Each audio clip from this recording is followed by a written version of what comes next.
সপ্তাহের শুরুতেই কিন্নাহারে জোর প্রচারে ব্যস্ত নানুরের তৃণমূল প্রার্থী বিধানচন্দ্র মাঝি।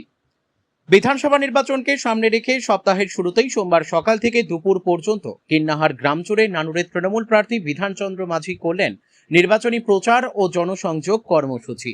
এদিন প্রথমেই তৃণমূল প্রার্থী বিধানচন্দ্র মাঝি সহ অন্যান্য তৃণমূল কর্মী সমর্থকরা মুখ্যমন্ত্রী মমতা বন্দ্যোপাধ্যায় ও অভিষেক বন্দ্যোপাধ্যায়ের দীর্ঘায়ু কামনা করে এবং সকলের মঙ্গল কামনার্থে মা ভদ্রকালী মন্দিরে পুজো দিয়ে সকলকে প্রসাদ বিতরণের পর নির্বাচনী প্রচার ও জনসংযোগ কর্মসূচিতে অংশ নিলেন তিনি।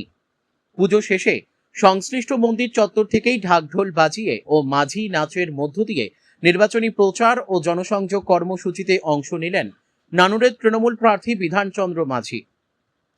তৃণমূল প্রার্থীর সাথেই হাজির ছিলেন নানুর ব্লক তৃণমূল কংগ্রেসের যুব সভাপতি হুমায়ুন শেখ, শ্রমিক সংগঠনের সভাপতি গোলাম শেখ, কিন্নাহার ১ নম্বর গ্রাম পঞ্চায়েত প্রধান সরেশ শান্তারা সহ প্রতিটি বুথের বুথ সভাপতি ও মেম্বাররা। জানা গেছে, বিধানসভা নির্বাচনের আগে যাতে দলীয় প্রচার ও জনসংযোগ কর্মসূচিতে কোনো কমতি না থাকে এবং সাধারণ মানুষের কোনো অভাব অভিযোগ রয়েছে কিনা তা জানতেই প্রতিটি পাড়ায় পাড়ায় গিয়ে এই প্রচার করা হয়। তৃণমূল প্রার্থী বিধানচন্দ্র মাঝি বলেন, মুখ্যমন্ত্রী মমতা বন্দ্যোপাধ্যায়ের দেখা না পেয়ে দেখানো পথে ও উন্নয়নের হাতিয়ারকে সামনে রেখে এবং সকলে ঠিকমতো মুখ্যমন্ত্রী মমতা বন্দ্যোপাধ্যায়ের উন্নয়নমূলক সমস্ত প্রকল্প পাচ্ছেন কিনা সেগুলি জনসংযোগ কর্মসূচির মধ্য দিয়েই সাধারণ মানুষের কাছে জানার চেষ্টা করলাম। এছাড়াও বিজেপি যেভাবে অপপ্রচার চালাচ্ছে সেদিক থেকে সাধারণ মানুষকে সচেতন করা হয়। তিনি আরও বলেন, গতবারের যে পরিসংখ্যান তার থেকে এবছর আরও ছাপিয়ে গিয়ে ১ লক্ষেরও বেশি ভোটে আমরা জয়যুক্ত হব বলে তিনি আশাবাদী। কিন্নাহার থেকে অনুকূল গড়াইয়ের রিপোর্ট, বিগ নিউজ বাংলা।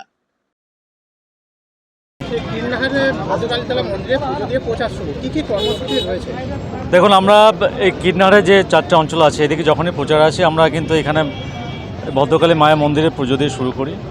আজকেও সেরকম আমরা কিন্নাহার 1 নম্বর অঞ্চলের প্রচার করব। আমার সঙ্গে আছেন আমাদের নানুর বিধানসভাটাকে সাংগঠনিকভাবে যিনি দেখছেন কালদার অবর্তমানে আমাদের ভাই ফিলিপ আছে এবং এই কিন্নাহারে কোর কমিটির সদস্যরা আছে, আমাদের পঞ্চায়েত সমিতির পূর্ত কর্মাধ্যক্ষ আছেন আমাদের নাসির ডাক্তার এবং অন্যান্য সকলে আছেন।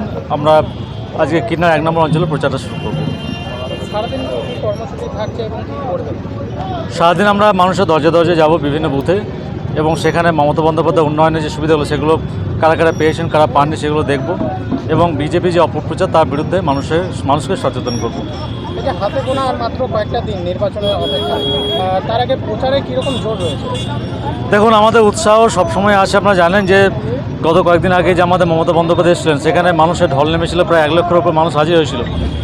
আমরা সবসময় চেষ্টা করব যে গতবার যে পরিসংখ্যান সেটাকে ছাপিয়ে যাওয়ার জন্য এবং অবশ্যই আমাদের টার্গেট 1 লক্ষ বেশি ভোটে জেতা এবং স্বাভাবিক মানুষের উচ্ছ্বাস দেখে বুঝতে পারছেন সেটা সম্ভব।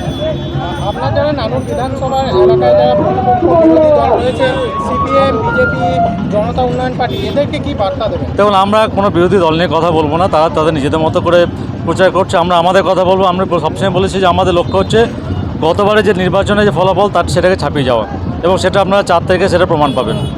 প্রচারে কি হাতিয়ার রয়েছে? প্রচার হাতিয়ার হচ্ছে উন্নয়ন এবং মানুষের যে উচ্ছ্বাস, মানুষের যে জনসংযোগ, সেটাই হাতিয়ার, অন্য কিছু না। মুখ্যমন্ত্রী দেখানো পথেই এই প্রচার। একদম একদম একদম।